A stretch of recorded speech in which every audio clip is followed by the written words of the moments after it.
কারণ শয়তান ভালো করে জানে ৯৬% মুসলমান এই বাংলাদেশে, এদের কাছে যদি একটা মূর্তি খাড়া করে দিয়ে বলি এটা পূজা করো, জীবনও করবে না। এটা যেন না করে অন্য কায়দা এটা করা যায়, সেই বিশ্বাসটাই আমাদের ঢুকিয়েছে। এজন্য আমি সহ যারা এই বিশ্বাসে আছি, বিশ্বাস পাল্টাবেন কিনা বলেন? যদি না পাল্টাতে চান আমি ওয়াজ করব না, বেকার আমি সেই কুষ্টিয়া থেকে আসলাম। এদেশে বহু মানুষ আমি জানি এখানেও বসে আছেন যারা এখনো বিশ্বাস করেন ক্ষমতায় দিতে পারে জনগণ। না, এ বিশ্বাস যারা করেন এক্ষুনি বিশ্বাস ভেঙে চোরমার করে ফেলেন। মজবুত বিশ্বাস আজকে নিয়ে যাওয়া লাগবে। দুনিয়া একদিকে যাক, আমি এইটা বিশ্বাস করি ক্ষমতায় দিতে পারে কে। এ বিশ্বাস আমরা করি না।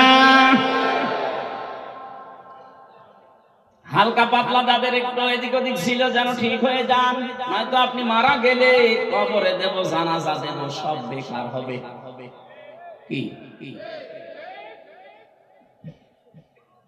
আমি যে কথা বলতে চাচ্ছিলাম এতক্ষণ পর্যন্ত, ঈমান অন্তত যারা আমরা এনে ফেলেছি, আমাদের ঈমান যেন নষ্ট হয়ে না যায়। ঈমান নষ্ট হয় প্রথম কারণ কি? শিরক। বলেন বলেন, আরো জোরে বলেন।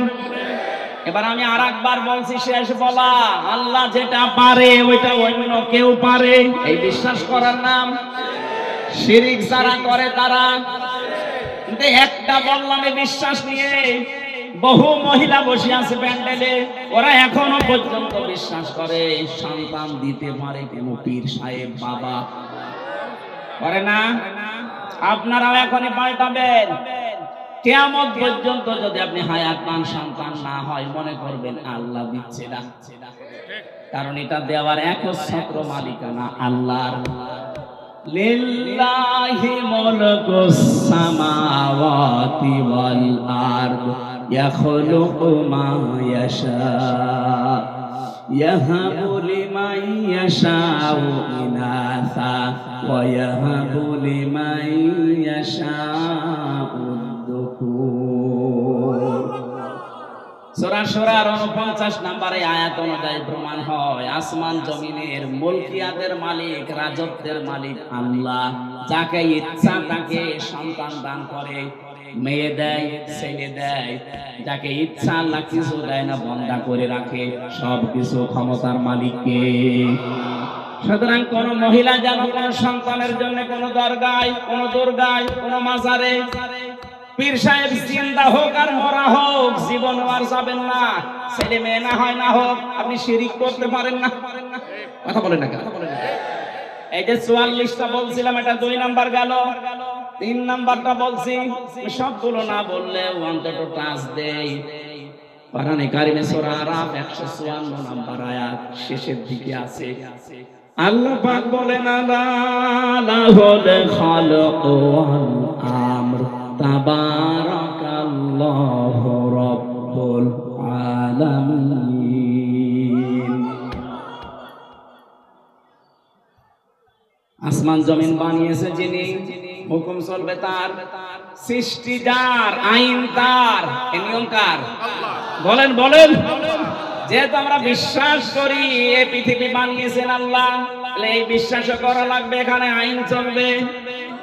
যারা আল্লাহর আইন বাদ দিয়ে আল্লাহকে সৃষ্টিকর্তা মানেন, কিন্তু তারা আইন বাদ দিয়ে মানুষের তৈরি করা আইন কানুন প্রতিষ্ঠার জন্য চেষ্টা করেন, আপনি মুশরিক। এই কথা বলেন না কেন? এদেশে এখন আপনি মিলান তো এই ৩ নাম্বারটা নিয়ে, এদেশে আমার মনে হয় এখন ভরি ভরি লোক পাবেন। ওকে জিজ্ঞাসা করবে সৃষ্টিকর্তাকে, আল্লাহর নাম বলবে, আইন যে চলবে ওই আল্লাহর, এটা বলতে গেলে তখন বলে হুজুর এটা রাজনীতি, এটা দুনিয়ার কাজ। আপনি নির্ভেজাল টাটকা মুশরিক। কারণ সৃষ্টি যার, আইন চলবে তার, এইটাই ফাইনাল। কথা বলেন না কেন? যারা আল্লাহর আইনের বিপরীতে নতুন কোন আইন বানাতে চায়, কোরআনে কারীম সূরা আলে ইমরান ১৫৪ নাম্বার আয়াত, এটা মাঝের অংশে আছে, ইয়াকুলুনা হাল লানা মিনাল আমরি মিন শাইইন কুল ইন্নাল আমরা কুল্লাহু লিল্লাহ। এ নবী, ওরা যদি জিজ্ঞাসা করে যে আইন তৈরি করার ক্ষমতা পাওয়ার কোন অধিকার আমাদের আছে, আপনি ডাইরেক্ট ফতোয়া দেন না। আইন তৈরি করতে পারে শুধুমাত্র কে? আরো জোরে।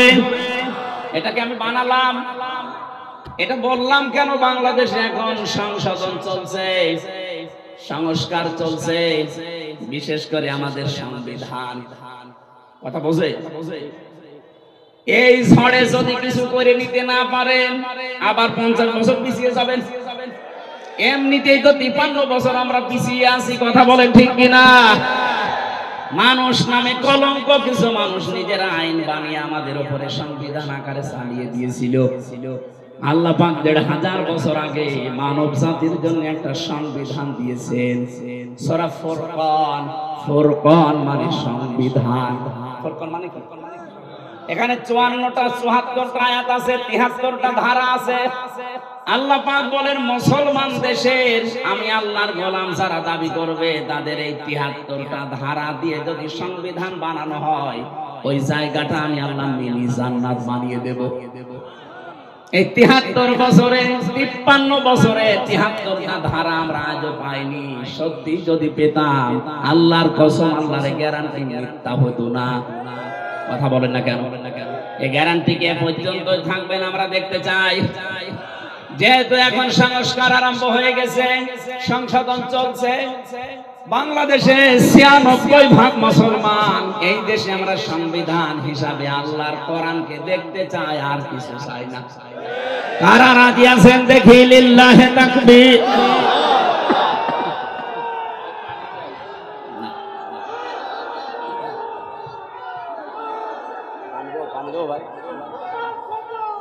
ঠিক আছে, আলহামদুলিল্লাহ ভাই।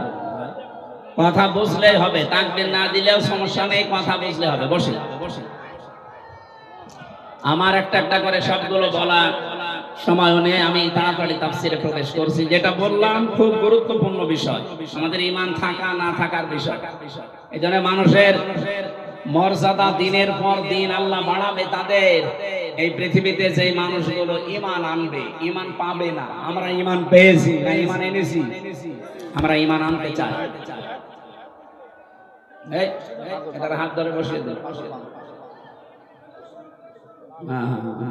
মাথার 2টা 3টা তাকে মানুষের তো একটা কাটে, আর ওর তো 4-5টা শেষ।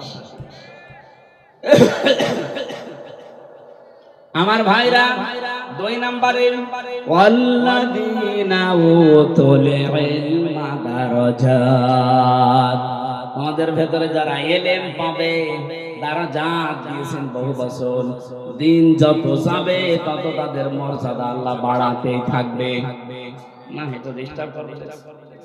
ওরা 2 বলে 2 হাত ধরে রাখে।